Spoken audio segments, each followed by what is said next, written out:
کر کے بولو، بلا سوچے سمجھے بولنے کی کوشش نہ کرو۔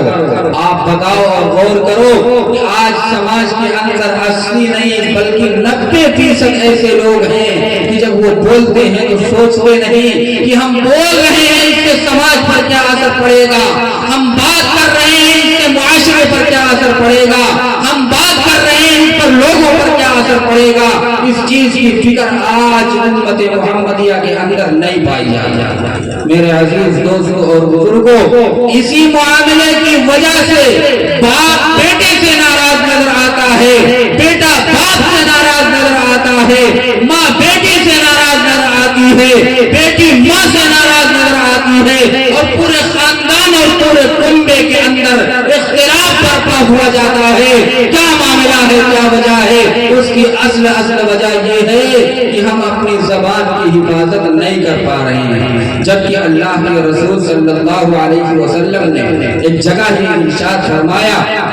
کہ اپنی زبان کی حفاظت کی ذمہ داری لے لو، شرمگاہ کی حفاظت کی ذمہ داری لے لو۔ چند نصیحتوں کو اللہ کے رسول نے بیان فرمایا کہ اس کی حفاظت کی ذمہ داری اور اس کی حفاظت کی گارنٹی اگر کوئی امتی مجھے دے دے تو میں اس کو جنت کی ضمانت دیتا ہوں، اس کے لیے اللہ رب العزت جنت میں ٹھکانہ نصیب فرمائے۔ میرے عزیز دوستوں اور بزرگوں، تو یہ دوسری بات اللہ کے رسول کی نصیحت کی، جب بھی بولو سوچ کر کے بولو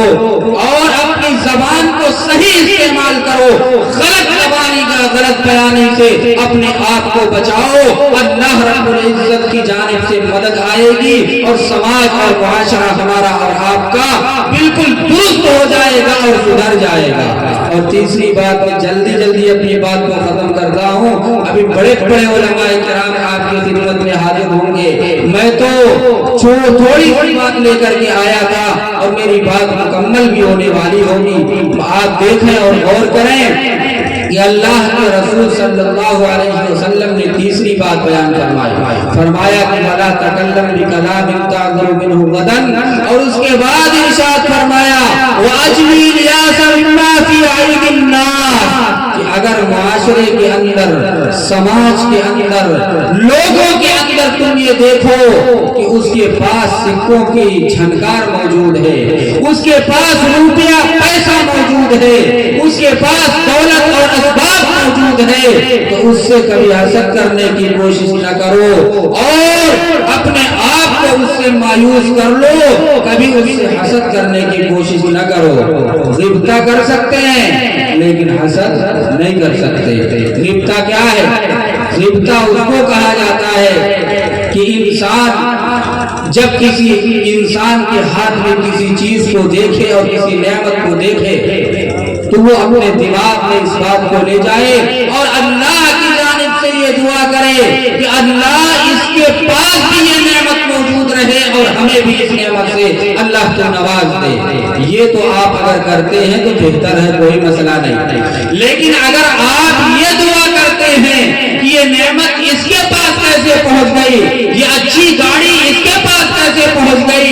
یہ بہترین کمرہ اس کے پاس کیسے آ گیا، اور اس چیز کو اپنے ذہن اور دماغ کے اندر بیٹھا کر کے یہ دعا اگر آپ کرتے ہیں کہ یہ نعمت اس سے چھن جائے مجھے مل جائے، تو یہ حسد ہے، اس سے اپنے آپ کو بچانے کی کوشش کریں۔ اگر آپ نے اس سے اپنے آپ کو بچایا تو معاشرے کے اندر سدھار پیدا ہوگا، معاشرے کے اندر جو بگاڑ موجود ہے اس بگاڑ سے اللہ رب العزت ہماری اور آپ کی حفاظت فرمائے گا۔ اللہ کے رسول صلی اللہ علیہ وسلم کی یہ 3 نصیحتیں تھی، 3 نصیحت اللہ کے رسول نے اس صحابی کو سنایا اور کہا کہ اس پر عمل کرنا، اس پر عمل کرتے رہو گے تو اللہ رب العزت تمہارے لیے جنت میں جانا آسان کر دے گا۔ آپ بتاؤ اور غور کرو کہ یہ کیا اسی صحابی کے لیے خاص تھا؟ اگر اسی صحابی کے لیے خاص ہوتا تو حدیث پاک کے اندر موجود نہ ہوتا۔ حدیث پاک کے اندر اس بات کو نقل کرنے کا مطلب یہ ہے کہ یہ اللہ کے رسول کا منشا تھا کہ اس صحابی کے سامنے میں اس بات کو کر کہہ رہا ہوں اور اسے یہ نصیحت کر رہا ہوں، لیکن قیامت تک کے آنے والے امت محمدیہ کے لوگ اور امت مسلمہ کے لوگ اگر اس نصیحت کو اپنائیں گے، اگر اس طریقے کو اپنائیں گے، اگر اس معاملے کو اپنی زندگی کے اندر بسائیں گے تو ان کے لیے بھی کامیابی ہے۔ اللہ رب العزت سے ہم بھی دعا کریں، آپ بھی دعا کریں کہ اللہ رب العزت ہمارے اور آپ کی اس نصیحت پر زندگی گزارنے کی ہمیں توفیق عطا فرمائے۔ ابھی معزز علماء کرام موجود ہیں، آپ کے مہمان شاعر بھی موجود ہیں۔ میں آج اس جلسے کے اندر میرے آنے کا مقصد یہ تھا کہ میں آپ کی خدمت کر سکوں۔ میں اتنا بڑا مقرر بھی نہیں ہوں، اتنا بڑا خطیب بھی نہیں ہوں، آپ سے دعاؤں کی درخواست لے کر کے اور آپ کے سامنے یہ عرض کرتا ہوں کہ دعا فرمائیں کہ اللہ کچھ دین کا کام لے لے۔ یہ تسنع نہیں ہے، دکھاوا نہیں، میں آپ سے خلوص کے ساتھ اس بات کی درخواست کرتا ہوں کہ اللہ سے ہمارے لیے دعا کریے کہ اللہ رب العزت کچھ دین کا کام لے لے۔ انہی چند کلمات کے ساتھ میں آپ سے رخصت ہوتا ہوں۔ وآخر دعوانا الحمدللہ رب العالمین۔ محترم حضرات، ابھی آپ حضرت مولانا محمد اطہر صاحب سے بڑی ہی قیمت